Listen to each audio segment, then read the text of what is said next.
Right. Hey, Ryan, you're out of picture there. You're going to have to come side along to me a bit. Hello. Have you got enough length on your boom? I mean, I've got enough length. I don't know if it's booming or not. Scooch forward a bit. Where's Matt normally sit? About, I don't know. A bit further forward. That's about right. There we go. Right. You comfy. Can you reach your wine? That's the important thing, though. Tell you what, let me move this. Just move my arm. Let me move this. Move that out of the way. Right, hello, willkommen, bienvenue. Konnichiwa, ni hao jambo, marhaba. It's time for the Honest Inquisition yet again. Episode 321 on Sunday, the 17th of March, St. Patrick's Day. Happy St. Patrick's Day, everyone. St. Patrick's Day. I'm Phil. I'm Ben. And we're joined by Ryan Seven tonight. How are you, Ryan? I'm great, mate. Glad to be here. How's your audio and your headphones and stuff? Is it okay? Yeah, too loud, it's too fine, quiet? yeah. You sound happy? great. Yeah, I'm good, yeah. You happy? Dulcet tones in my ear. Very good. Yeah, it's nice to see you again. We haven't, I think it was around about Christmas, wasn't it, last time you came in? Was we it? talked about, Origins of Christmas. I think that was the last one we did. You're always so close to my heart that you're never that far away from me. You're such a sweetie. In time or space. Oh, wow. Nice. What about in like a fourth dimension? Is that even a thing? Probability. I mean, if you want to go there, yeah, but you're going to have to do some kind of strange ritual to get there. Bit of chanting. I'm out. Yeah. Just Or like we could that. just go down the pub and meet up. Oh, good. Nice one. How are you looking? I can go back to the other screen. We can stick to the studio cam. It's fine. There we Seeing as go. we're all here. Yeah. There's not many slides this time either, so. Oh, cool. Yeah, you mentioned you sent me some slides today. You messaged me, or we were talking a few weeks back, and you said you'd been looking at Plato's account of Atlantis. And you were like, wow, why has no one picked up on this certain thing before? Feels like nobody's read it. A lot of people talk about it. I know, without but actually it's reading like, yeah, I'd never read it. Atlantis is only so interesting to me, but it is still interesting. And, especially to your viewership, I bet you've had quite a few Atlantis. We've done a lot of Atlantis episodes with lots of different views. People who think it's totally allegorical, people who think it's in the Azores, people who think it's a rechat. Or recat. It's reshat, I think. Reshat. So structures, I think I'm going to touch on all those things. I'm going to do a bit of an overview. But I think what I'd really like to accomplish with this would be to give people the ability to look at these things themselves, to actually give you a little tutorial, as it were, as we do it ourselves, to how to look at these ancient mystical traditions and how to kind of decode them yourself. Because as Phil was saying, the second I started to look at Critias, Plato's Critias, and started reading it, straight away, within half an hour, I'm like, well, what's that? What's this? What's that? Put them all to one side, and when I started to look at them, things started to happen. Now, I will say, this is an unfinished thing. Oh, it's a work in progress. It's a work in progress. And in fact, I'd like to entice everybody out there to join in this work in progress. The dove from above. Iranu. So I think rather than look at this as like simply, let's extract everything about Atlantis, we can, through actually extracting everything about Atlantis, figure this out yourself. Because as I said, it is a work in progress. Okay. And it does feed back into all the other episodes we've all done together as well, of course. What sparked you to go back and read Timaeus and Critias? So I've been updating my tarot cards to go and get published. And as I was approaching the end of the major arcana, which are the 22 important cards in the tarot, I got to the Sun card. And I had a very mystical feeling. It was literally a mystical feeling that it's got something to do with Atlantis. And then as I looked into it, immediately I was drawn to the myth of Phaeton. And then it turned out that was the prelude to Atlantis, the tale of Atlantis by Plato in Critias. So I was definitely onto something there. And then as I read into it and started to add it to my card, I figured a few things out. And I don't know if your other guests have figured these things out, so please pull me up, but I've never seen it anywhere. And I've literally had a Greek philologist's students helping me out with some of the research as well. Wow. So shout out to Dr. Amon's student there that helped me particularly. And so that's going back to the ancient Greek text, is it? Yeah, always go back to the ancient Greek. Always do your etymology, which is one of the things to do to extract these informations. You're not going to have to be able to read ancient Greek and know every word. But if when you come across names, when you come across place names, just go and look up what it means. Right. Okay. Interesting. Right. Is it worth throwing the slides up and having a look at them, or is there any more We can just give the peeps a general Atlantis intro, can't we? Yeah. So what is Atlantis in the modern day? How do we see it now as Stargate? Is that what it is? I think it's got sci-fi connotations to me. It's lost ancient civilizations with special technologies, maybe anti-gravity, throwing massive megaliths about, and all that crazy stuff. One with the gods, UFOs that can get off the planet, that kind of stuff. That's how far you can go with it. Is it under the water? I think it's under the water. That's what I get. Or Watery people talk vibes. about Antarctica. They could have gone to Antarctica. Gone under there with the Germans. Yeah. That's another story in itself, although it does kind of feed in. We'll find out at the end. Oh, those Nazi guys were well into a cult, weren't they? Oh, yeah, very They much were so. looking for I mean, look at the technologies the Nazis were making, though. They were well above everybody else technologically during the war. And they were just outnumbered and outmoraled, hopefully. Yeah. But I mean, the Plato's account, there's none of that stuff in the text. It's I know he talks about space Nazis. It's more a case of, he's at the war with Athens. That's part of the narrative, isn't it? It is, yeah. Yeah, let's dig into that a bit further down. So I think the underwater thing is probably because Atlantis is now often depicted being still around, isn't it? So like you can go and find Atlantis like some strange Gungan city. Yeah. Yeah. I'm not doing it. Gungan. Oh, that would have been super bombad. Ooh. Miso no Nike. Oh, Brian Blessed, though. Top Gungan. Are you retarded? I bet I've not got it on here, have I? Oh. Yeah. Are you retarded? Gordon's alive. He's great value. He's good fun. I Brian love him. Blessed. Yeah, multi-talented guy as well. Atlantis, what was it in the beginning? Well, you got to strip away all these ideas of some future technology. Yes, a technology. Yes, more advanced than everybody else, but not really. It's more of an idea that they were the first explorers, the first warriors, the first this, the first that, merchants. Plato's clearly talking about they had a naval fleet of traders and who knows what they were trading. Apparently, Atlantis was rich in metals and agriculture and everything that you could want, really. So it was an advanced civilization, but because when you line it all up, we're talking like 10,000 BC or just before. This is going off his account where he mentions about Solon. Yes. Solon, the famous Greek. Yeah, so there's a lineage there. So apparently it was written down on a pillar at Sinai in Egypt, and somehow it was in an underground temple, and somehow that's been lost. But it was Plato's teachers, ancestors, parents, uncles, auntie that had this, and then eventually gets passed down to Solon, and then through Critias gets passed on to Plato. The Critias is a dialogue, the actual title of one of Plato's works.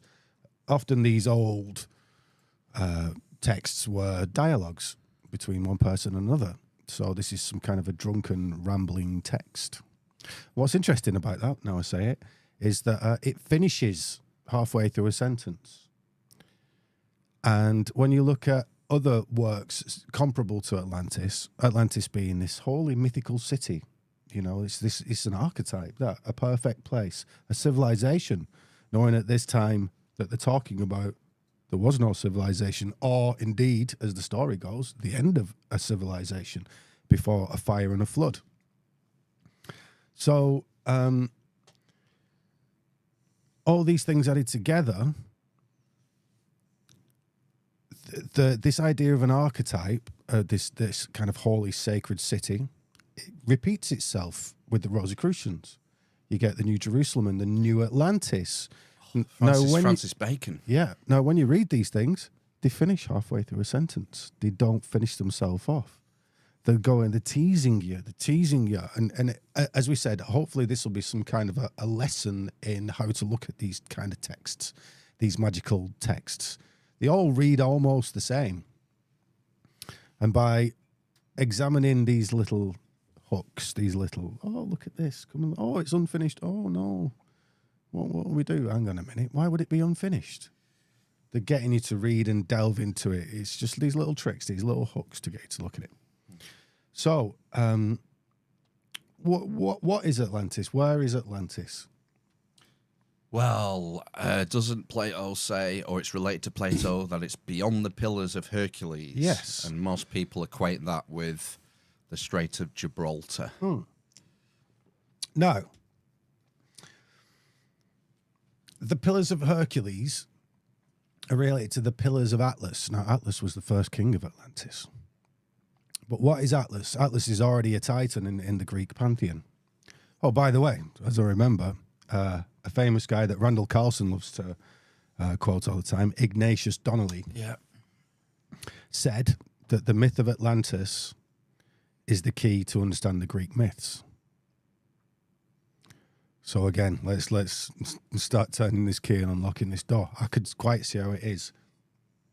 So Atlantis, great civilization, a people that were kind of initially pure of heart, very spiritual. They sound like the Egyptians were. They were just focused on this spirituality, and the whole myth itself seems to speak of a spirituality. I mean, we can speak of the real Atlantis, and perhaps there was a lot. It's not for me to argue, really. I'm not going exploring where the Azores are. I'm not going looking at the Atlas Mountains. However, I can look at these myths. And we just mentioned Atlas. Well, Atlas, the Titan, we all know him from maps. And Atlas, well, it's not actually Atlas holding up the world. Atlas holds up the heavens.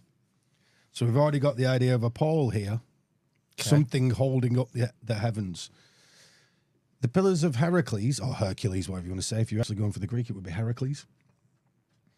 There were two poles that he knocks down, and they're both owned by Atlas. So again, we've got this idea of two poles. We've got that, which is the pole of the Earth. And if you imagine the planets going around the sun, they would have their own pole. So there's your two poles. That second pole is very secret to magicians. If you want to know about that, go look at the umpteen episodes we've already done. Yeah. It's very cool, though. So, straight away, I'm being pointed up. We've not even done anything yet. We were just getting directions to Atlantis, and we're being pointed upwards with these two poles. And Atlas holding up the heavens. But anyway, let's talk about it geographically for a second. Said to be in the Atlantic Ocean, obviously. Clues in the name. Yeah. But which was named first? Was the Atlantic Ocean in the time of Plato? Yes, it was. But can we rely on his testimony that this has been passed on? I don't believe he would need to make up a lineage before him as it's being passed on if there was some false pillars, some equally made up pillars in Egypt that this is all written on. So perhaps there's a little bit of truth to it, or perhaps a lot of truth. Certainly you can look at similar myths all around the world. But again, as we'll go into in a little while, this myth of Atlantis ties into so many other myths when you think about it. I'm not going there yet, though. So, where are we? Well, Randall Carlson talks about the Azores, doesn't he? That young chap, I forgot his name, off the YouTube, who's been on Joe Rogan. Oh, Jimmy Corsetti, Bright Insight. He seems to think it's a Richat structure, and that's very interesting because the Atlas Mountains are nearby. However, that name definitely came along later. And why the Atlas Mountains? Well, that's like what would have been Libya at the time, northwest Africa, and very tall mountains, some of the tallest known to the ancients at the time. Well, the thing about mountains are, equally, these are an axis mundi. And at the center of Atlantis is a mountain, which is said to be so tall that it touches the sky. It touches and so straight away we've got, well, not only the sky, I'm pretty sure it said the celestial sphere. Wow. That's very specific. Yeah, so it's going very high up. Yeah, well, again, we're being pointed to the stars. So said in some ways to be a continent, in other ways to be an island or a series of islands. You get straight away 7 and 3. You get 3 main islands and 7 around. And straight away my brain's going, oh, it sounds like Kabbalah, which is an ancient mystical idea of emanations from a primordial first movement starting point all the way down to the earth through some archetypes. We'll get into this. So straight away we've got 3 and 7. I'm going mystics. How was it? So it was like a big island with several rivers moving into it. Look, the thing about the ancient Greek is these words are very nuanced. I would have liked to look up the etymology of the word used as island and the word used as continent. They might have several meanings. Again, something for everybody to start looking into. So it's a rectangular continent, in inverted commas, island, and within that there's this central mountain, and around it, in fact, we've got a picture of it somewhere. Well, do you want me to go to a slide? Let's do that. It's this one. This is So number we one. can see, so we can see that this is I think it's a Anastasius Kircher map of Atlantis. I don't know when Kircher was around, 1700, something like that. Athanasius Kircher. So there's Atlantis in the middle of the Atlantic, and nobody can actually find a good etymological root for the Atl. And Manly P. Hall, famous Masonic mystic type, has commented that the place that you find Atl anywhere around that area is in the Americas, in the Mayans, Quetzalcoatl. Quetzalcoatl. And all those kind of things. And what does Atl mean in that local language? It means water. Wow. So that's cool, isn't it? Yeah, because, civilization is not supposed to exist before Columbus over there, man. Well, you know what I mean? Well, again. We've been lied to on that score. Yeah, well, certainly. And there's a size there of the island, and this is, I guess this is derived this from Plato. Talks about, he mentions the size of Asia? It's the size of Asia? Something like that, isn't it? Yeah. But I think he means like it doesn't mean like Asia, China. Well, he means, in the time of the ancient Greeks, Asia would have meant what Turkey? What's the old-fashioned name for Turkey? Anatolia. Anatolia. Yeah. So. And Jerusalem and all of that's Asia. Yeah. So again, this is much later. Obviously, Plato's like 400 BC. Is it 400? Yeah, 430s, 432 probably. Probably. So yeah, we've got this big whopping great island. Also possibly, as Jimmy there puts it, actually just in northeast Africa. Other people have said it might have been Doggerland, which it was the area that connected Europe to Great Britain. Yeah. And obviously Great Britain's a bit of a contender in there, surely. Although the Romans knew about it. You don't hear much about Britain from anywhere else. There are places called like Hyperborea and things like that, which is contended to be England. And other places up there, possibly the Arctic.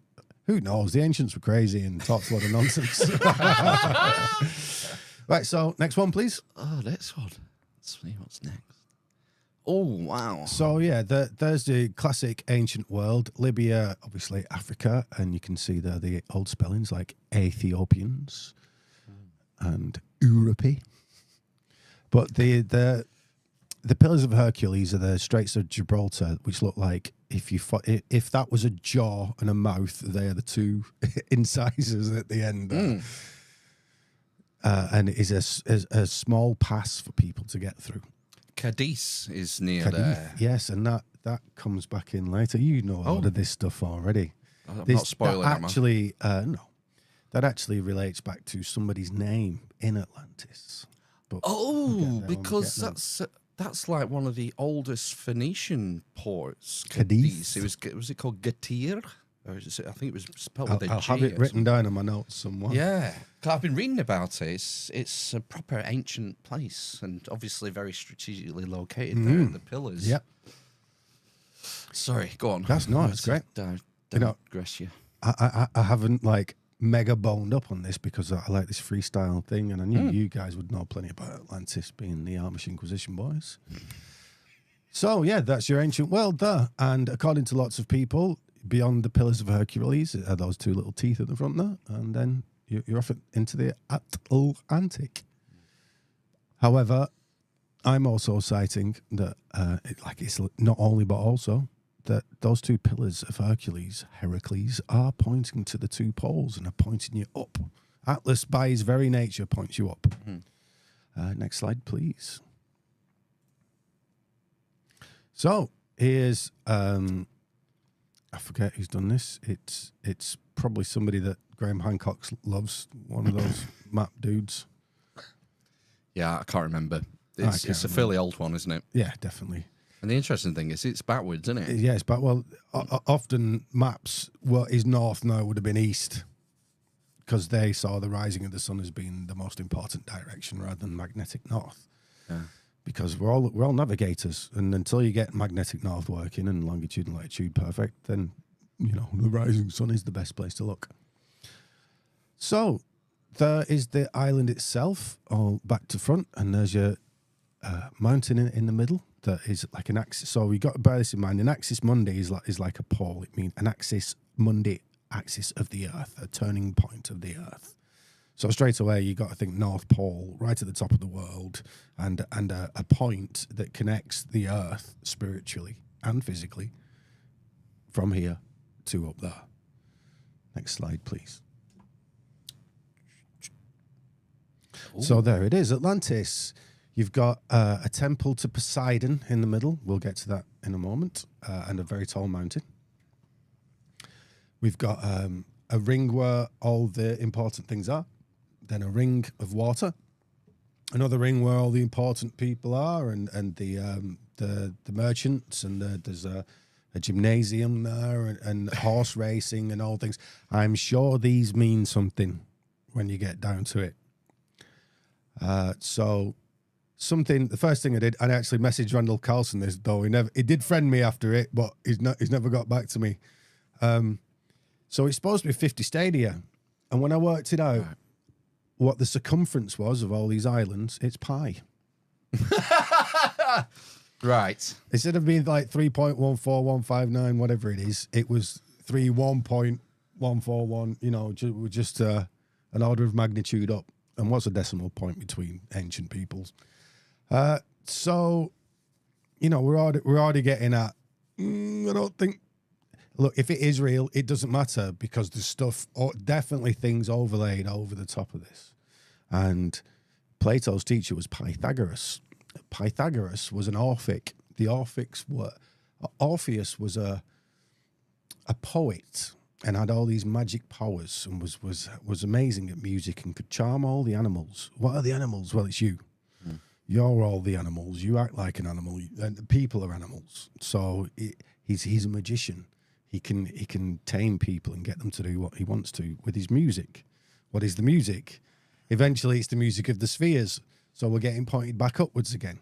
Why the music of the spheres? Well, when you work out all the distance of the planets and things like this, it ends up being these special numbers: 432, 108, 25, 920. Musical Pythagorean tuning. Remembering that Plato's teacher was Pythagoras. So there's this whole beautiful, wonderful tradition wrapped up already. Plato would have known the Orphic tradition, what is it essentially? Well, the oldest work in Europe, the oldest text that we have, is the Orphic Descent into Matter. Wow. Starts with Saturn. First of all, you have something called the pleroma, a fiery realm. Then you have a sphere of fixed stars where all the zodiac and all the stars that don't move are. Then you've got, above that, you've got kind of a limitless nothingness. Then you've got this fiery realm. Then you've got these stars. Oh, we've got 3 there. Do you remember we said 3 and 7? Yeah. We got 3 there. Then we got 7 planets. We've got Saturn, then Jupiter, then Mars. Then they have the sun in the middle, then Venus, then the moon, then Mercury, and then Earth. But you don't count the Earth. So, well, there's your 3 and 7. We already know where we are. You can see why I'm thinking. I know what Atlantis is. I know what he's getting at. Who started Atlantis? Well, it was the god Poseidon. You'd know him as Neptune. He's an ocean god, but when you trace him right back to the beginning, him and Jupiter are the same character. So I think what they're doing is he's meeting Jupiter, but he's making it even older because Poseidon was before Jupiter. So, and Jupiter comes in this story. Okay. So, but not in the story of Atlantis. He's in the story of Phaeton, which we'll go into in a moment. So, he actually gives measurements for all these things. Like I said, it's 50 stadia here, which is like 303 feet. And then I'm going 303. We're going to start getting 606 and 12. So, you know, we're going to start getting odd numbers out of this. So I'm thinking now numbers. Probably Pythagorean numbers, these 432s, etc. So, yeah, he maps it all out. He says there's a channel to the sea. We've got these ascending, as we see it on the screen now, it pretty much is described in this fashion. They've got loads of boats and bridges and wonderful civilization. Next slide, please. Here we can see a little better, and we can see that Greek priest there in the corner. That Greek Orthodox priest. You need those cool. Have you seen their robes? The Greek Orthodox priest robes? Yeah. Really cool. They got mad hats as well, right? Do they? So I don't know. That might be Russian Orthodox have mad hats. I think you know. Do they? I think so. Know. That'd be really cool to look up. I know they have like really cool robes with they're like Sith robes with all like death's heads on there. Yeah. Klaus Schwab's. If you're going to be any kind of Empire. Christian, go and be an Orthodox Greek priest. So here's a picture. I'm a bit short-sighted, so I can't read any of those things. If anyone sees anything on there that is of interest or you think is worth talking about. Well, I'll tell you what's interesting. Everyone else lives out here-ish. So a lot of people get hung up on the measurements and think, well, it's not that big. It couldn't have housed millions of people. But, you know, there are those who say, well, no, this was the centre, the capital city, if you like, of a larger I hear silly things empire. like Plato got the measurements wrong. And it's like, what you on about? Yeah, there's it's a big island. It's a big continent, and this is just the middle of it-ish. Yeah. That's how it's described by Plato. What is of interest here is that there are 3 rings of walls because they wanted to keep the barbarians out, because you got to imagine the rest of the world is uncivilized. This is like the first, in inverted commas, civilization. So the outermost wall, which you can see is a ring there. Can you actually see like like an orange ring. an orange ring? So that first wall is brass. Yeah. The next wall in is copper. The next one in is orichalcum. Have we heard of orichalcum before? I don't know if that's going, yeah, I've heard of it. yeah. It's an old-fashioned word for. Well, it's Isn't it? It's a mystery. Well, so it moves on. People think it was tin. Is it tin or So we think we bronze? found it. Right. So orichalcum means mountain copper. That's right. So yes, Chalcolithic. The Chalcolithic Chalcolithic period is is the Copper copper. Age. Yeah. Yeah. Which is a word I only heard about 2 years ago, Chalcolithic. I was like, what's that? It's an old-fashioned word that the guys don't use anymore. Well, I mean, just call the it the guys. Copper Age. the guys down the pub. The history writers, the academia don't use Chalcolithic. But if you Chalcolithic. read old books about ancient history, they talk about I the love it. Chalcolithic. It's a great word. Yeah. So orichalcum means sounds yummy. It does, doesn't I it? feel like. calcium, it sounds like to me. Yeah. calcium stone. So Orichalcum. orichalcum, yeah. Orichalcum. You were going to say you think we found out what it was. Yeah. So at the time, it was like this huge mystery. Plato saying is now only a name, but then was more than a name. And it's this gold. It's like gold, but red, and twinkles like gold. It's got a lovely luster. So it was a mystery for a long time, but we think we found it. They found some ingots on a wrecked ship, and they were copper, zinc, and a few other minerals that were like, oh, what have you put those in there for? And then when I started to think about it, I'm thinking it's meteorite. They've put meteorite in there because that's full of zinc and other similar exotic minerals. So I think they've, because how, in Japan it's tamahagane that they make katana from, special. It's not very good because it's very uneven and the smelting process in ancient Japan wasn't that good. But they are these symbolically amazing things. So we think it's an alloy. It's an alloy. They think they've found it, and it does look slightly red, slightly gold, beautiful sheen on it. Gorgeous stuff. Nice. And was this shipwreck, was it dated? Do you know when it was from, roughly? Was Well, it Bronze Age? It's like, I'm pretty sure it's early Roman. Found Don't quote me on in the that, Mediterranean, I think, wasn't it? Was it Black found. Sea? Or was it Black Sea? I don't quote me. I just don't Well, look know. it up, folks. Yeah, exactly. I'm enticing you to go and look these things up yourself. So again, we got 3. Well, there's a 4th here, and that is the golden wall around the temple to Poseidon. So we're back to Poseidon. What's Poseidon doing now? Well, there was a lady there called Plato, who I think that means shining. I shall be looking this up in a moment. So Plato was a lovely lady, and Poseidon goes, ooh, I'll have a bit of that, because he's from Cornwall.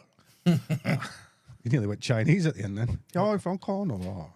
This is an old trope of Greek gods having their way with mortal women. Isn't Mortal women, yeah. Well, how else do you get a hero if a god's not had it off with a mortal? Yeah, to create a demigod Yeah. like Heracles. Yeah. So he thinks she's wonderful. They have children. 10 of them. 3 and 7. Was one of them made of orichalcum? Oh, yeah, from the bottom up. So, yeah, I mean, obviously gold's very important. So we're symbolizing the center. And if you've got a gold wall and a point in the center, that is the alchemical symbol for gold and the sun, and is one of the oldest symbols that we've got. Yeah. Right. So that's telling you something as well. And another thing is that a circle within a circle, and that's what we've got. We've got a circle within a circle, and then we've got this circle it's called a circumpunct with a dot in the middle. Well, a circle in a circle is alchemical, symbolic speech for having attained, well, what would you call it? The philosopher's stone. Or it depends what tradition you're in, You've achieved enlightenment kind of thing. So that's something there. So they have 10 children. And I'm going to read you the names from my notes. Let's have a look. If you could just keep the mic warm for a moment. Yeah. Did you make this drawing? No. No, so you found it online. I've got a gorgeous one on my sun card, don't I? Like a really Got nice guard houses there. We've got the citadel wall, which is the orichalcum. So it makes you think maybe that alloy had some sort of mechanical property for defense. I don't know. They were definitely saying that they had mechanisms and things like that, but nothing. I don't want anybody to think like futuristic stuff. You just got to think, a pre-industrial high civilization, great at sailing and whatnot.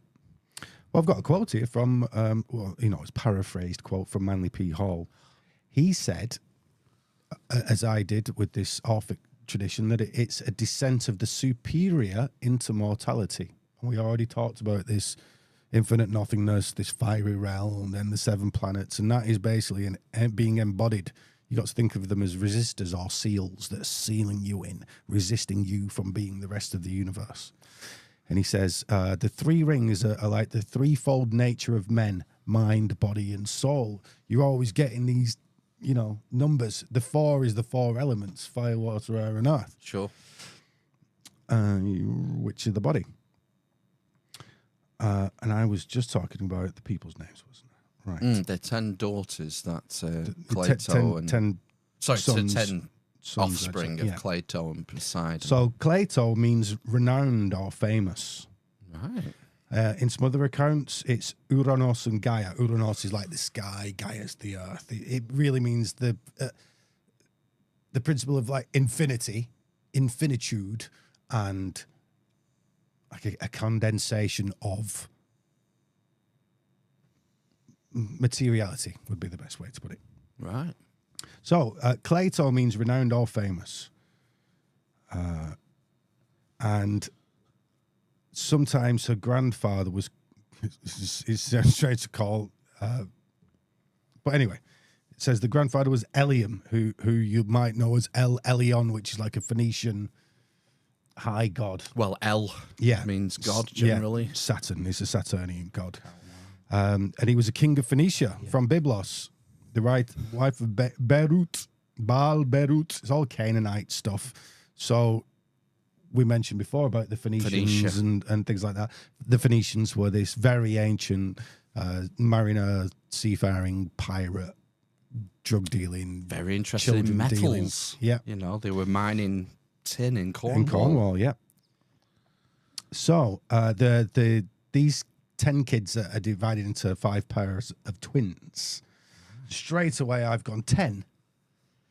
10 from a Pythagorean. Because there's something called the tetractys, which is... do you want to stick our faces back up?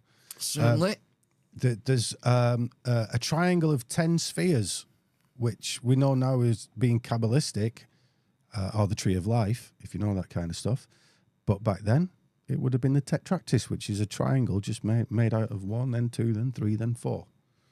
Again, symbolizing these things that we've just been talking about, this descent into materiality. And then I looked at the etymology with the help of Dr. Hammond's student, who didn't want to be named. I have to name them. Excuse me. So, first of all, I looked up Atlas. So obviously we've got this guy that holds up the sky. The Atlas is in your spine. It's the 7th vertebrae from the neck, from the top. That's what it's called today. That vertebrae is called the Atlas vertebrae. It's been called the Atlas for a while. It's near the neck. Right. Holding up the heavens. Oh, gosh. Right. Of course.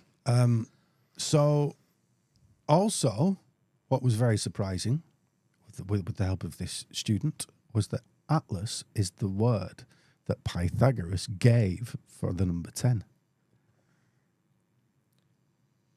That's odd. So he's got 10 sons. Atlas is the king. Atlas means 10. Now, in Hebrew, they have a process. So Hebrew comes from Phoenician. We've already been talking about the Phoenicians. This is where the original Kabbalah comes from. Hebrews substitute letters for numbers. Simple. They didn't have numbers, letters for numbers. The Greeks did it too, because the Greeks essentially took the Phoenician alphabet and made it their own. It's called isopsophy. That's the first time I've ever said that right. So this is different from gematria. It's the same thing. Right. But It's just with Greek letters. Oh, got you. Right. So gematria would be Hebrew. Sophocles or whatever you said is Greek. Isopsophy Is ancient Greece to numbers. Is ancient Greek. Greek characters, right. So, so when I did the isopsophy on that name, Atlas, it equals 10. The name means 10. There are 10 sons. Pythagoras is obsessed with 10. Yep. It means 10, and it adds up to 10. And the other thing that was really weird about it was, so I got to 10, or you could say 1, but it did equal 10 before I did 1. What you do is, it's called digital routing. So the actual number I got from it was 532. And I'm going, what 532? I'm expecting it to be 432. And now, all the way down, when I did the isopsophy on these names... The names of the offspring. The names of the offspring, they were just... And that's tadger away from being these numbers, right? They were so slightly off being One harmonic. digit, and it didn't matter where the digit. So, like, that was at the beginning, that, what did we just say? 532. You'd expect it to be 432. Yeah. Well, the last one is 488, and you'd expect it to be 288. The one before that is 217. You'd expect it to be 216.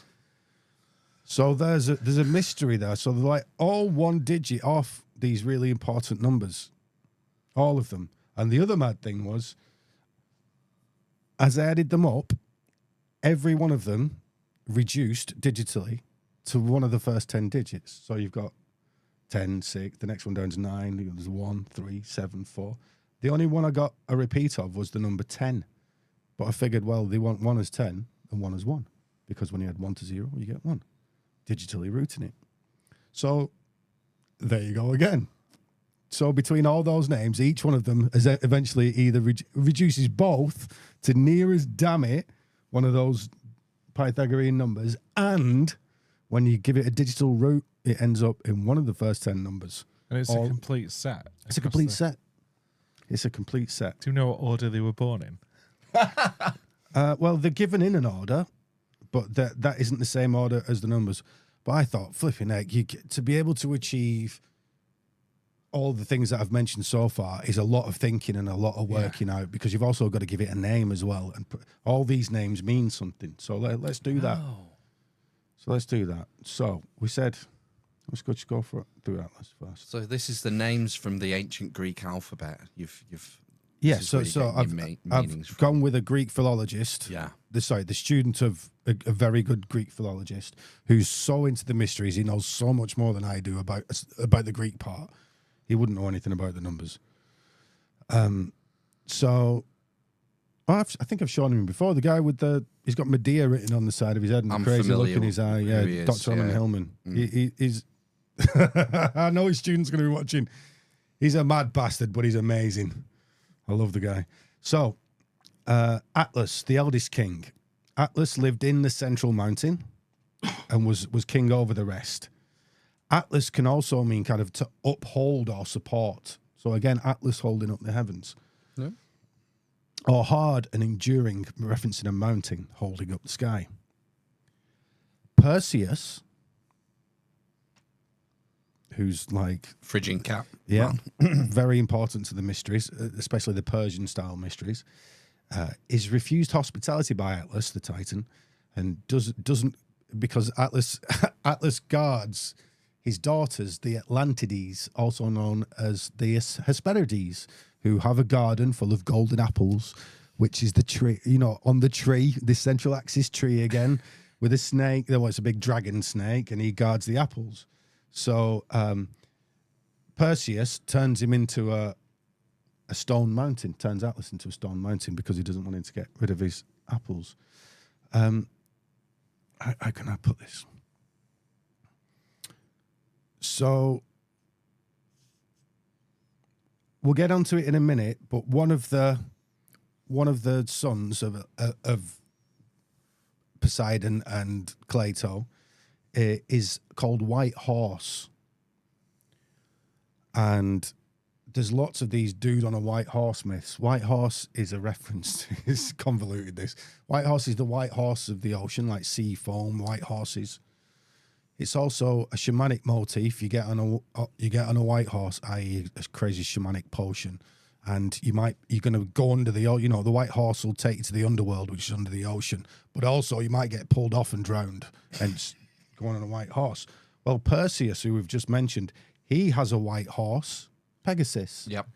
And he goes through a similar thing. And what does Perseus do when he's on his white horse? He does two things. He fights a Gorgon. Not a Gorgon. He fights the Kraken, whatever it is. Kraken, yeah. It's actually not called the Kraken, apart from in that Ray Harryhausen film. But you know what I mean when I say the Kraken. The The Leviathan big monster. thing. Yeah, Ketus. And he also founds a city called Mycenae, which means mushroom. And how does he do that? Well, he lands on his white horse, sees a mushroom, picks it. Oh, it's amazing, this mushroom. This fountain comes from underneath. And he founds a city there called Mycenae, which means mushroom. So in Atlantis, there are two springs in the center of Atlantis. There are two springs, a hot spring and a cold spring. These are getting at, the waters of life. It's like in Dune, the water of life. Well, it's all drugs references, boys and girls. If you, you should have known this with the title Phil gave me. So there was your mushroom reference. Was Plato on mushrooms? He was on all sorts, mate. Sort you out with Plato. Knew a guy who knew a guy. So Atlas' daughters, Hesperides, obviously a star allegory, pointing upwards straight away. That dragon Lardon that guards the golden apples is Draco around the tree of life, which is the pole. Right. It says here, in other myths, Heracles builds two great pillars to hold the sky away from the earth, liberating Atlas. So again, we're going up. And I'll add, we'll come back to these names let's finish off Atlas, and I'll tell you something Manly P. Hall said. Manly P. Hall. I got that off Phil. Over time, the Atlas Mountains in North Africa, Carthage, old Phoenician colonies, as Phil said, near the desert, were regarded as the pillars to heaven. And obviously, right next to that Rishat structure that Jimmy keeps harping on about. He loves that because he gets to talk to Joe Rogan about it. Atlas is also a word used for the axis of the earth. Done. And that's it. So, what did Manly P. Hall say? So, Manly said that those three rings are the North Pole. The central ring will be the North Pole, the Arctic Circle. And then he said the next two, because he's looking up as well. He said the next two rings are the two limits of the sun, the Tropic of Cancer in the north and Capricorn in the south. It just makes sense. Cool, eh? You think it's just the path of the sun. Oh, yeah. I tend to think my idea is that he didn't give any proof for that, by the way, but it makes sense. My idea is that there is actually, if you go into the sky again, you've got the North Pole star, and there's quite a few stars around that, like a little island of stars, Draco, Ursa Major, Ursa Minor. Then you've got another ring of immortal stars where Perseus is, and Andromeda, and a few of these characters. And then you've got the Band of the Zodiac. The fixed. Yeah, right. So there's three rings of stars. There's multiple interpretations at Absolutely, work here. yeah. So, I mean, something that might give it some very similitude for that is that Atlantis tend to tilt over and slip into the sea. Yeah. Well, at any one time, half the zodiac signs are in the sea. You can't see them. They're in the water, as it were. So let's carry on with these names. So, you got Eumelos. Hey, I can read ancient Greek now. Wow. I don't know what the hell it means most of the time, but I can... Like Eumelos. No, Eumelos. Yeah, Eumelos. Yeah. Rich in sheep or goats is what it means. Or the good sheep or goat. The younger twin of Atlas lives to the extremity of the west, also called Gadarius, which is what you were saying before. Cadiz. Yeah. Another Eumelos sounds like he's another Phaeton. We'll get into Phaeton in a little while. Gadarius might be a man of Cadiz, the Straits of Gibraltar. This word relates to people of Cyrene on the other side of the Straits, which means wall.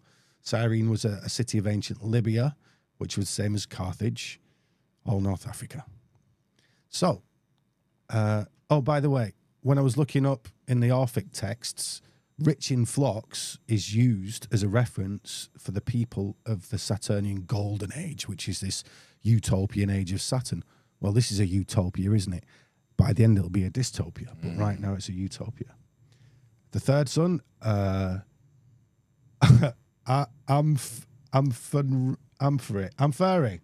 See, I'm reading the Greek here. Sounds like amphore.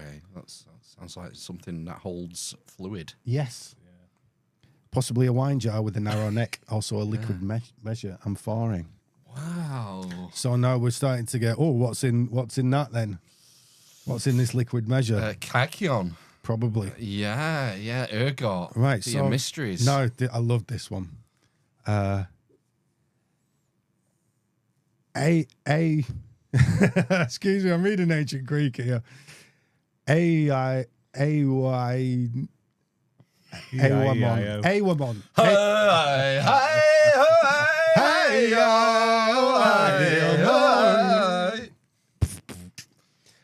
Awamon. Etymology. Nobody knows. But it's a town in ancient Arcadia, which is Utopia. We were just saying Utopia.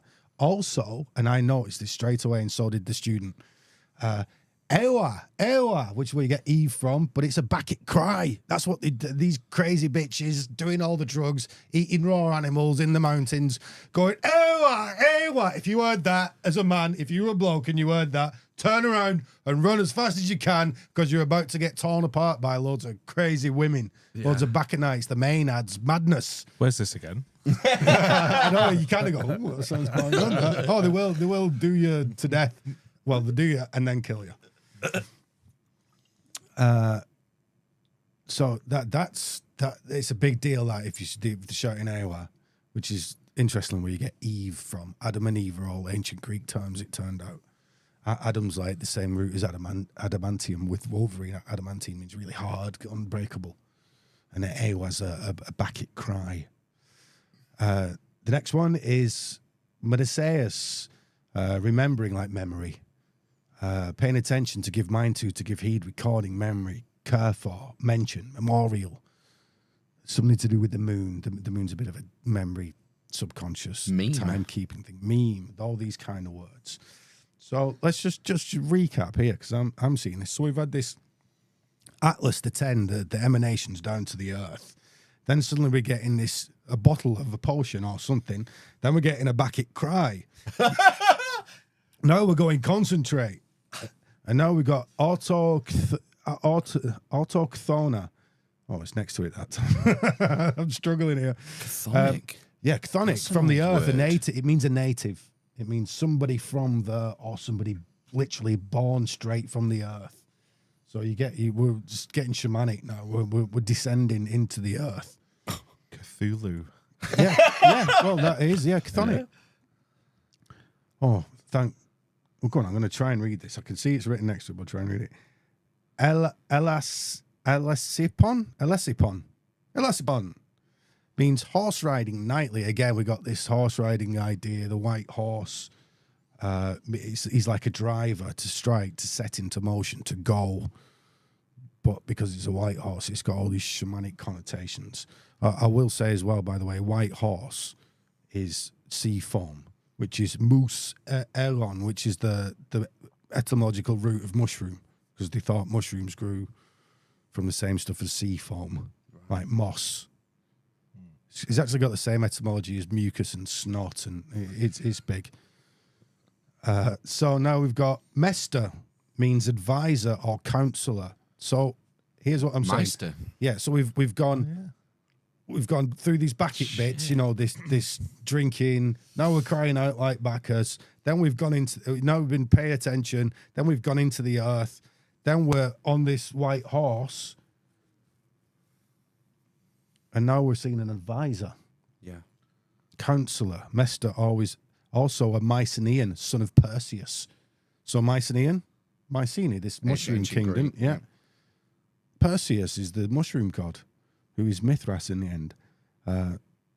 Supposed to be pre-Homeric, from the Phoenicians.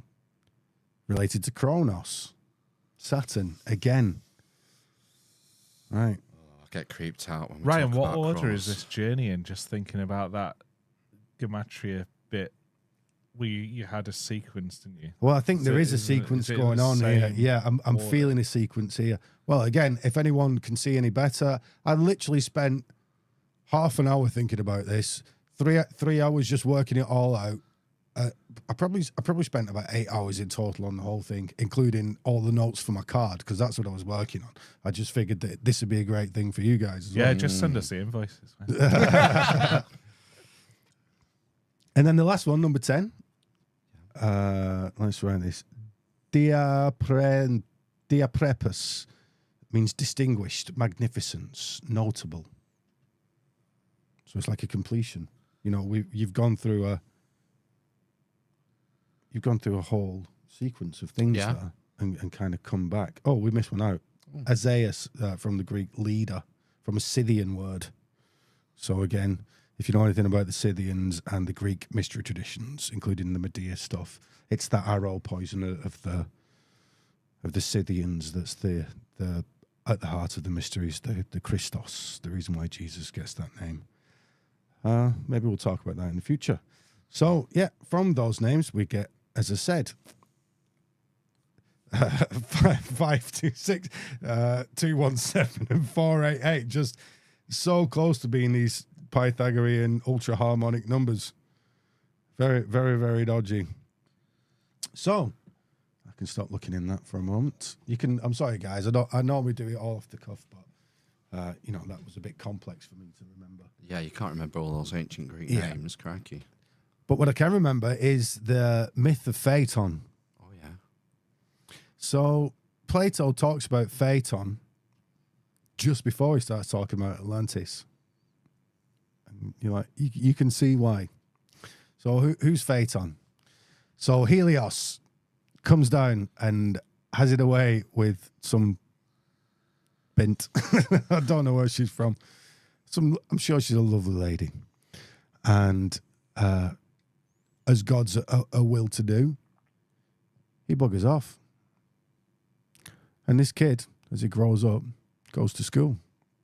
And it's tell what your father does for his living day. A bit like kindergarten cop. What is that? What is it? What does your father do for a living? You know that bit? What does he do? Put the cookie down. So Phaeton's at school and everyone's going, my daddy's a fireman. My daddy's a software engineer. And then this kid's like, I don't know what my dad does. So that night he's talking to his mum. Mum, who is my dad?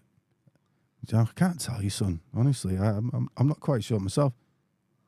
That's not true, Mum. Who's my dad? And after a bit of cajoling, all right, son, I've got to be honest with you. Your father is the sun. He's Helios. Helios? Are you joking? Yeah, your dad's Helios. I've got to go and find him. Where is he? He's up there. How do I get up there? I don't know. He came down here. So he goes, Mum, I'm probably old enough now. I'm going to go and find my dad. All right, son, you got to do what you got to do. So off he journeys through many lands, up many a mountain, and finally he gets to meet his dad. Dad, it's me, your son. Oh, so it is. All right, son, how you doing? You've grown up quite well, haven't you? How come you've not been around, Dad? I'm up there, son. I got loads to do. You got to understand. Oh, fair enough. So, I'm your son. Yeah. You know your nice chariot? Yeah. Can I have a go in it?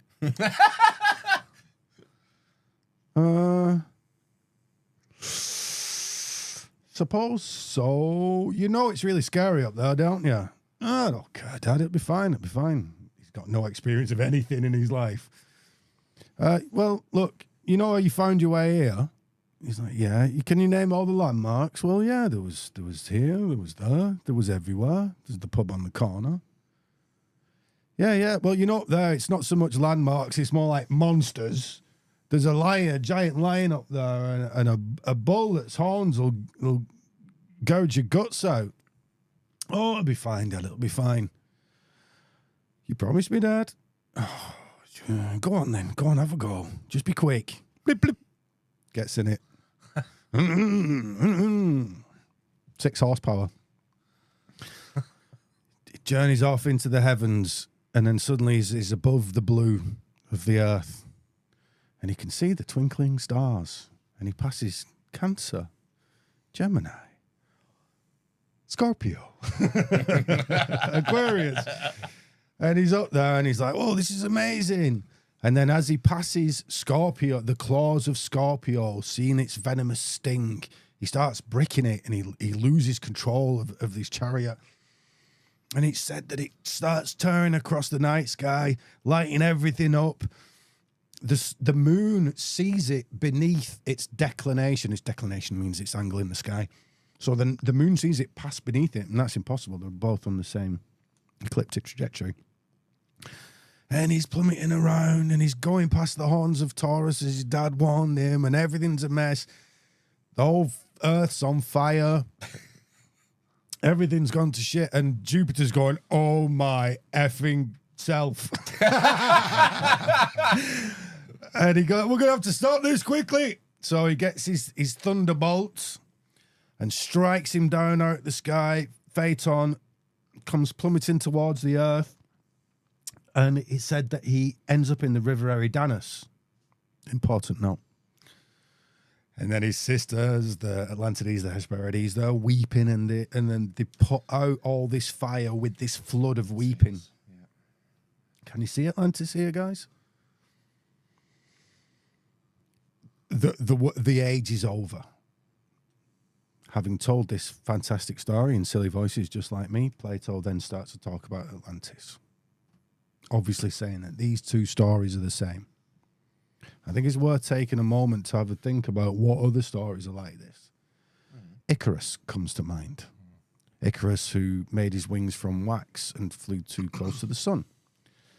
The myth of Lucifer comes to mind. Light bringer. Yeah. The morning star. The morning star. Things get a bit dodgy there because you're conflating quite a few things together. It's Catholics' fault, not ours. The morning star is obviously Venus. But and there's an idea in my head that there's still possibilities that this comet is Venus. And there's another thing. It said that his Phaeton's hair was on fire. Well, a hair on fire is the literal meaning of a comet. Comet is like a comb for your hair. Right. So there's constellations called like Coma Berenices, which Borealis. yeah, and that's Corona Borealis. Oh, sorry, yeah. That's the crown, I think. Yeah, a crown. But you get Coma Berenices, which is Berenice's hair, and like I said, it's the root of comb. So, what other myths are like that? Well, anytime you get there's like the myth of Lemuria and other such things. Not that I'm very frequented with the myth of Lemuria. It's pretty much the same thing. Some antediluvian fire and flood. So we said about the comet. Randall Carlson loves his comet idea with it. I don't necessarily need that, but let's investigate that anyway. So is it?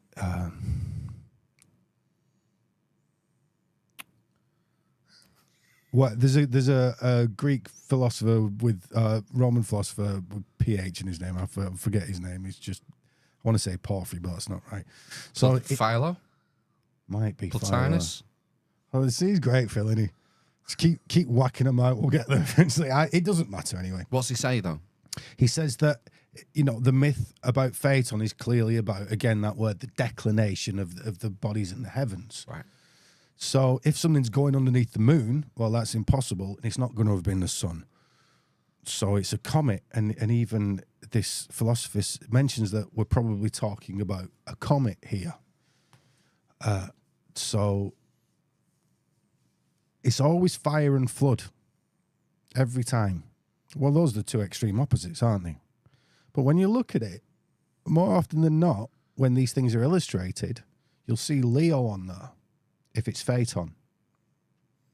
Leo's the hottest month of the year. Mm. Opposite to that, and I know this from my other studies, whenever you get a flood myth, they're talking about some shamanic stuff to do with Aquarius. Well, Aquarius is on the opposite side to Leo. These things always come in pairs. So you got the fire, the conflagration, and the flood. Both of these things are here. You're never going to get them both at the same time because they're on the opposite sides. But everything's tilted off and wonky, isn't it? Slips into the sea. So what else about Phaeton? That's about it. So you're saying a comet, if it was a comet, it was traversing the sky between Leo and Aquarius? If it was a comet, because it particularly says two things. Well, so it's brilliant that he said that, because I would have missed this out. So he mentions between the horns of Taurus, And then he mentions near the sting of Scorpio. So first of all, you must say that Taurus is the source of the torrid meteor showers. Yeah. You know, it's even to this day, it's like, well, we get Twice a year. Yeah, we go through a shooting gallery. Yeah, especially towards Halloween, which is very much linked with the end and the beginning and the dead coming back. And again, speak to Randall Carlson about these things. So here's something that's really cool. There's something special if you're going to mention the horns of Taurus and the sting of Scorpio. Between Taurus and Gemini, between Scorpio and Sagittarius, is the band of the Milky Way, which you might well see like Phaeton's burned path through the sky. Yeah. So I'm seeing it. And that point between Gemini and Taurus and between Scorpio and Sagittarius are the places where they meet on the ecliptic. So the actual band of the planets meets the Milky Way on those 2 points. I've never heard this anywhere else. This is me. So, yes, again, something for people to really look into. That's very esoteric. That is how souls are incarnated and disincarnated. That's the path that they take. So he ends up in the river Eridanus again, which is right next to Orion, which is just underneath Taurus, which is in this same area. So it looks to me like he's gone around, starting at Taurus, hit Scorpio, shit his pants, and then steered off, burnt up the sky, up that path, looped around a little bit, and then plop in the Eridanus. The Eridanus is said to be a path of souls as well, just like the Milky Way. And where Scorpio is, and Sagittarius is arrow, which is this oistrous arrow, this Scythian archer's poison, is pointing at the center of the galaxy, where the bright spot is.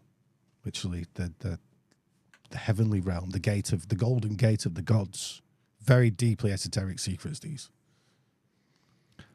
And so, look, if he's prefacing Atlantis with this, if Atlantis was real, that's one consideration.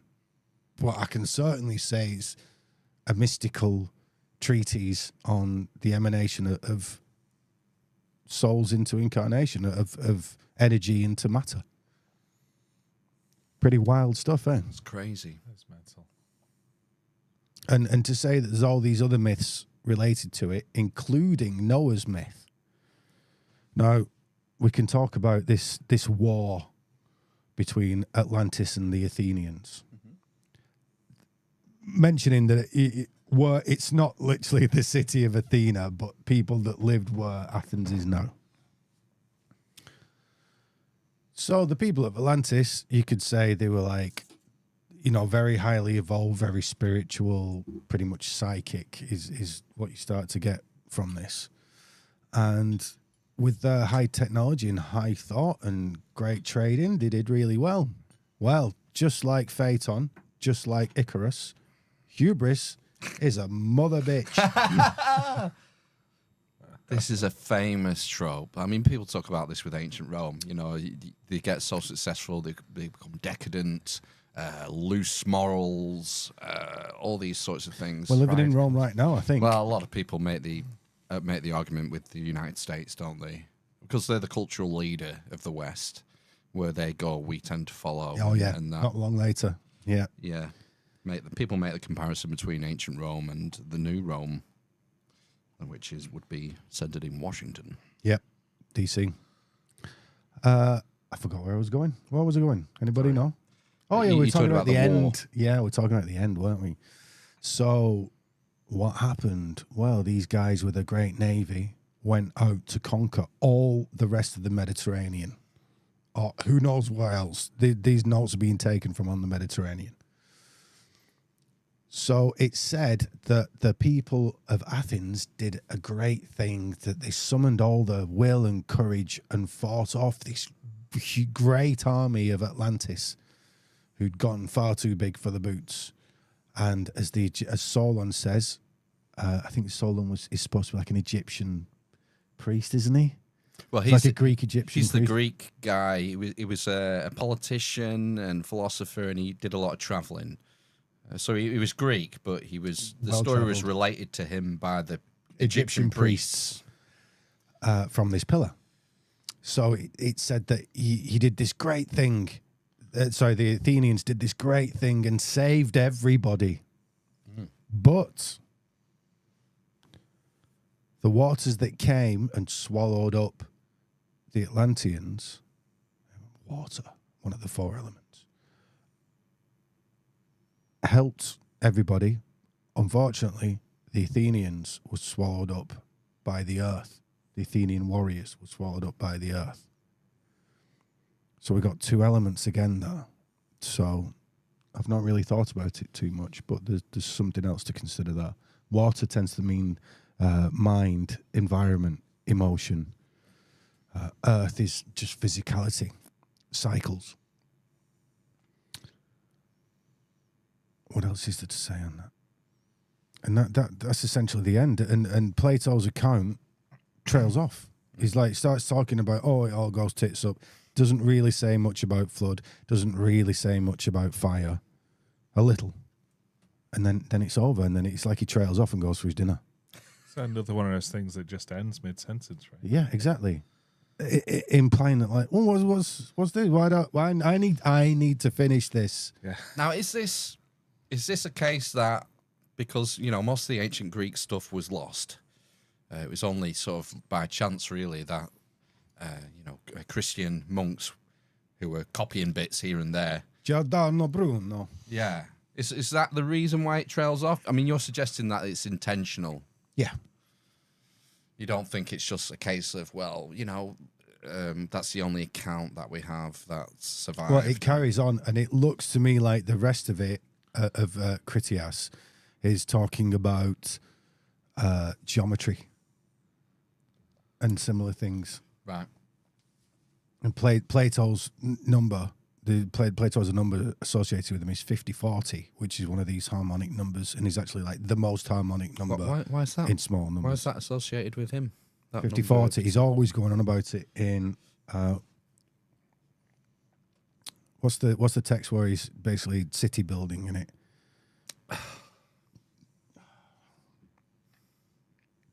My brain's so filled up. Which one is it? This is his most famous work.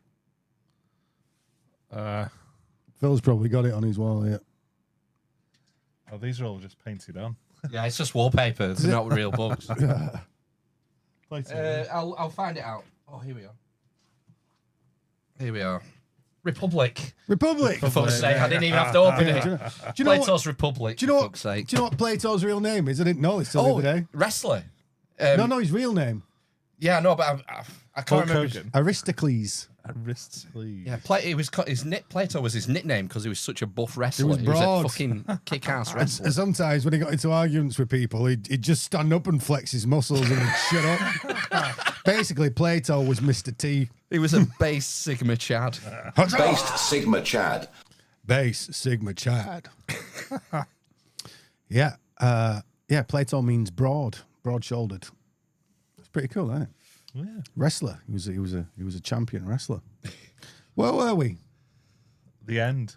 Well, you're going on about the You're talking Republic, about the the- city building. Yeah, text. 50-40. 50-40, that's what yeah, I he was loves having, these yeah. numbers. He loves the numbers. And 50-40 is a small enough number, but it's super harmonic. You know, there are much more harmonic numbers than that, but they're too big to bother with.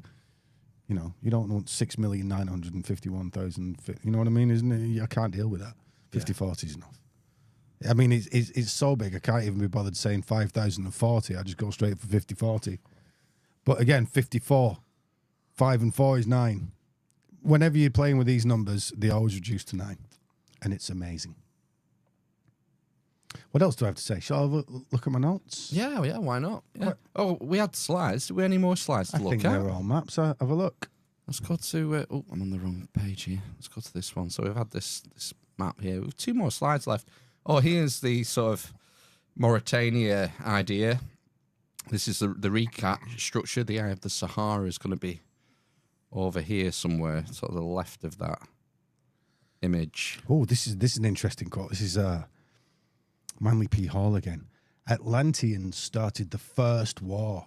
All other wars were to justify that first.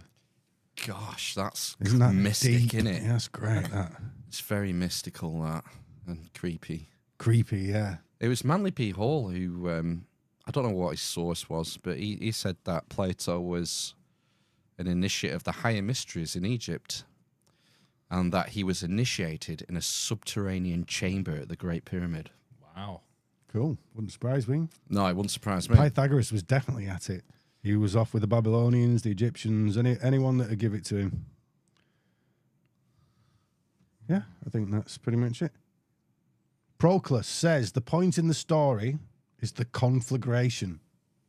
We're talking about Phaeton. If Phaeton was a comet... Oh, Porphyry. Porphyry. Yeah. Porphyry says that certain signs may be assumed from the motion of comets. So he's talking about fortune telling, basically. The occultists have always had it that the cataclysms are lined up with the long count calendar. Randall Carlson, again, he always cites, Leo and Aquarius as being the main places where the cataclysms seem to happen. And we are headed right for Aquarius right now. Probably got about 100-ish years before we really start getting into Aquarius, 150 years. So we're right near the age end. of Aquarius. Yeah. Right, because we're talking about the long count, the 26,000-year rough cycle. When we talk about the age of Pisces, the age of Aquarius, the age of Taurus, and we're sort of cusping now, aren't we, onto the age of Aquarius? Edges, mate, right on the edge. And these guys seem to think that, again, that like halfway through that cycle, 12,000 years, every 12,000 years or so is when we seem to get bopped. Bopped on the noggin. In different ways, whether it be comet strikes or what was the one beginning with Lachamp events and all sorts of stuff that seemed to happen periodically. It just popped in my mind that obviously the Perseus and there was a few references to the Phoenicians and the Persians in there.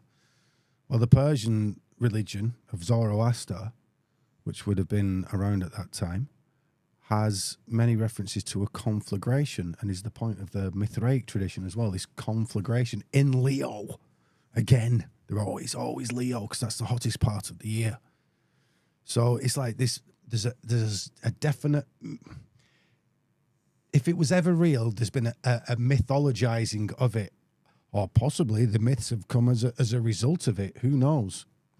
So let's talk for a minute about the end. So what happens after Atlantis? What happens to Noah after the flood? Well, he rocks up on Mount Ararat. What's next to Mount Ararat about 10,000 years ago? What's in Turkey? Ararat's in Turkey. Göbekli Tepe. And I'll tell you, even though nobody else talks about it because nobody else is Ryan fucking 7. I jest. On those pillars at Göbekli Tepe are encoded these numbers. There's a pattern, a hidden occult pattern by which things are drawn, and that's on those pillars, and that signifies these numbers, and as well as the size of the Earth and the size of the Moon. We mentioned 216 before. 216 is the Earth in nautical miles, 216,000 or whatever it is. The radius of the Earth, the radius of the Moon, the interior angles of a cube. The amount of pubic hairs on your left testicle, it's just all over. It's as above, so below this stuff. It'll be something like blinks in an hour or something like that. So a lot of these numbers, the as above, so below, they relate to us. So like breaths, heartbeats. Yeah. On average, obviously, we're talking about ideals. Yeah. So like Plato talked about the world of forms. Well, it goes further than that. Like, thing is. There's how many bones in the human body? Amount of distance traveled by light in one Earth day is 25,920, which is the long count calendar. You know, it goes to everything. Sorry, what were you saying then, dude? Just bones in the human body. I think it's 207 or something. Is it? But then, but what? 206. I bet there's 10 more somewhere. Well, I was thinking when you're born, your skull is in multiple pieces. 4 parts, yeah. So that's like an 4. extra, I guess. We got 4 there. We only need another 6. What about your ear bone? 300 300 at birth. Right. About. Do you think they're so How cool, many age babies? 10? Sorry, love? How many age 10 or age 9 or some other... Yeah, but what are you mystical counting number? as a bone? Is it a boy or a girl? I'm taking it low, guys. I've taken you up with Pythagoras and Plato, and I'm bringing it back down again. 270. See a bit of chubby brown. Decreases. Well, 27 adds up to 9. 126 adds up to 9. Yeah. There's 180 on there. 8 and 1 adds up to 9. You know, there's lots of things that you could call, you know, for conjectures. What is that really gristle? Is it a bone? 300 seems an awfully round number as well. Yes. Yeah. Well, we've been on 2 websites and we've had a 30 bone suite. Yeah. Sure, you could figure it out. But yeah, look, guys, you know, what have we covered here?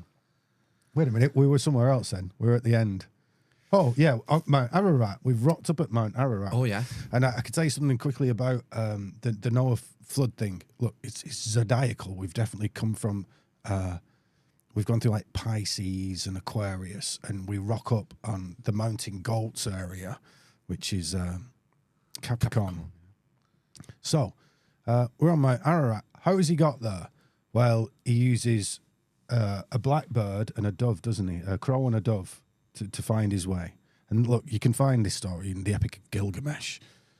What's the guy's name? Dana, what's his name? Utnapishtim? Utnapishtim. Wicked. Well, that's why, yeah, he's good, that film. Enkidu. Yeah, it's Enkidu that messes about. Well, he tells him the good stuff. Anyway, so he's in a vessel. I can tell you, like, up in the sky. Utnapishtim is Aries.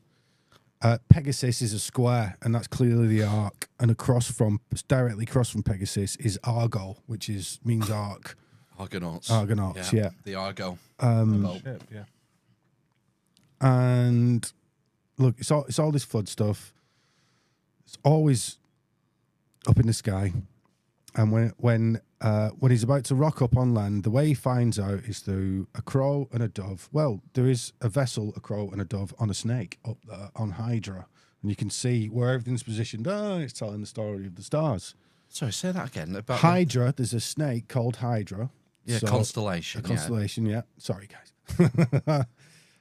So it looks like it just kind of sits on its belly there. Yeah. And then on its back, there's something called crater, which is like the Holy Grail, which is full of drugs, full of unmixed wine. And then you've got Corvix, the crow, and then a dove on the end of it. Right. So, and then nearby you've got Pegasus and all these things I just explained, and it's clearly explaining astrotheology. Yes, astrotheology. Okay. Well, you can say astrotheology, but I think too many people get mixed up that back then, look, art, science, technology, astrology, astronomy, everything, it was all the same thing. Trivium and quadrivium. Quadrivium, yeah. So, they've rocked up on Mount Ararat. What happens next?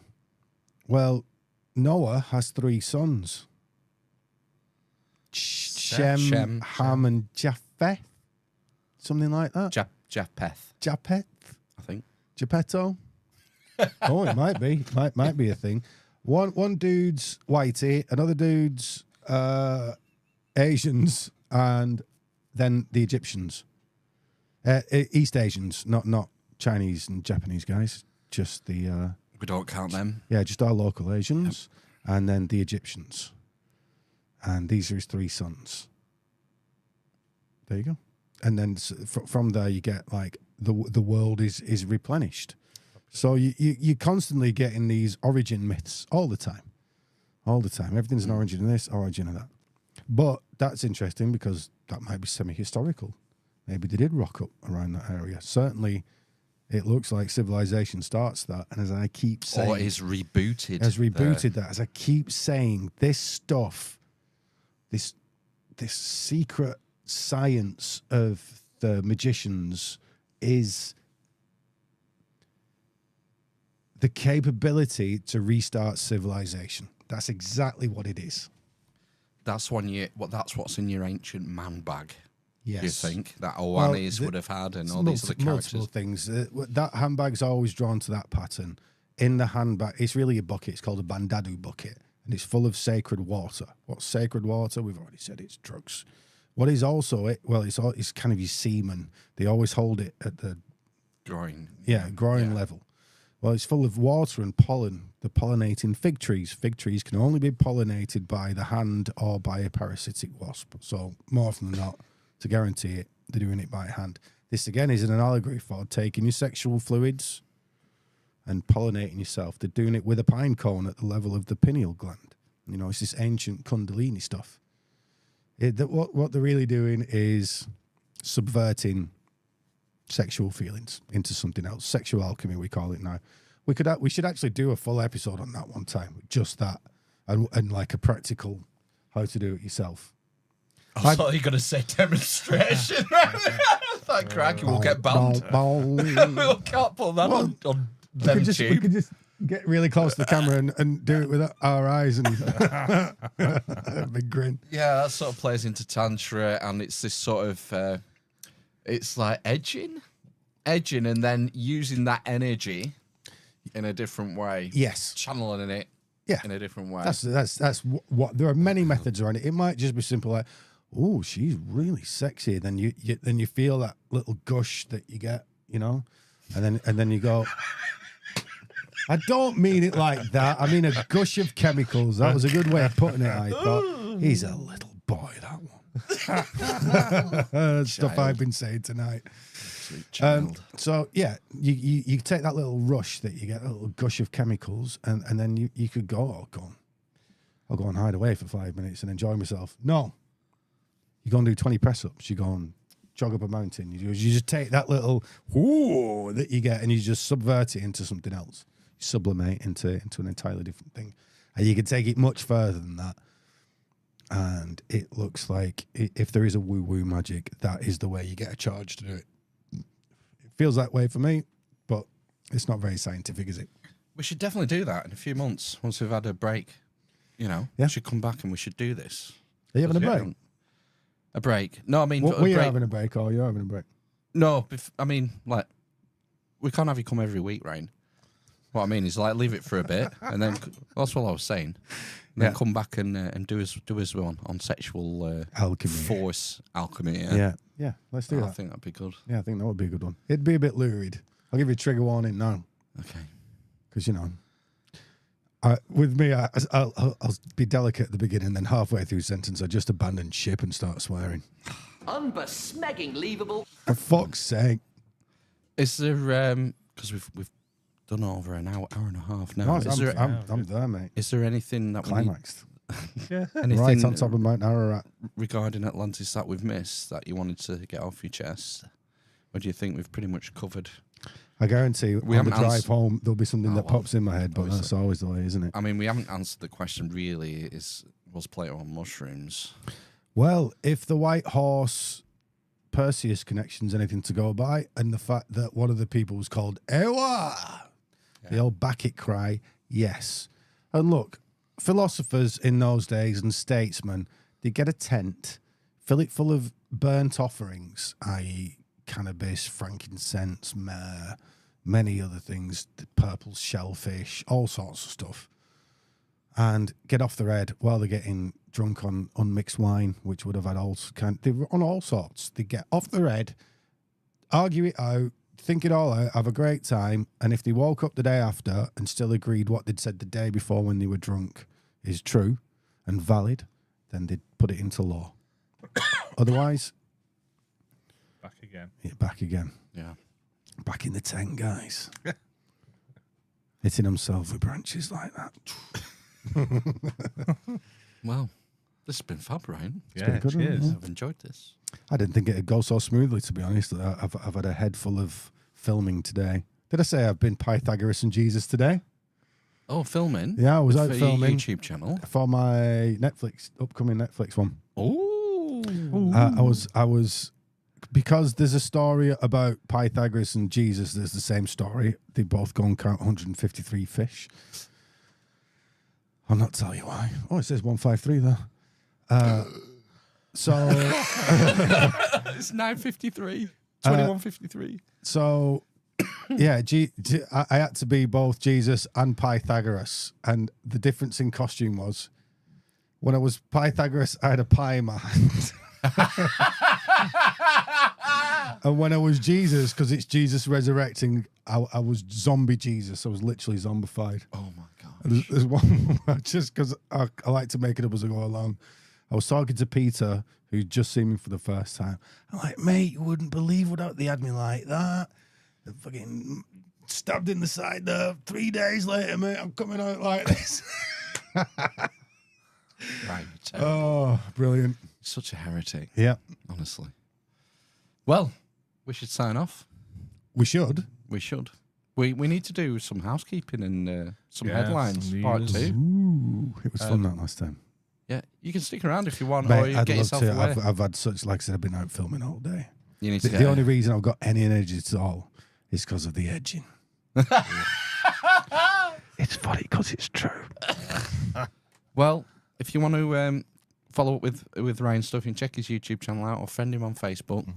Yep. And we'll come back. We'll reconvene in a few months and do some sex magic. Oh, yeah, that'd be magic. And those of you on YouTube watching live, we'll be back in 5 minutes or so for part 2. Do some headlines and some housekeeping very briefly.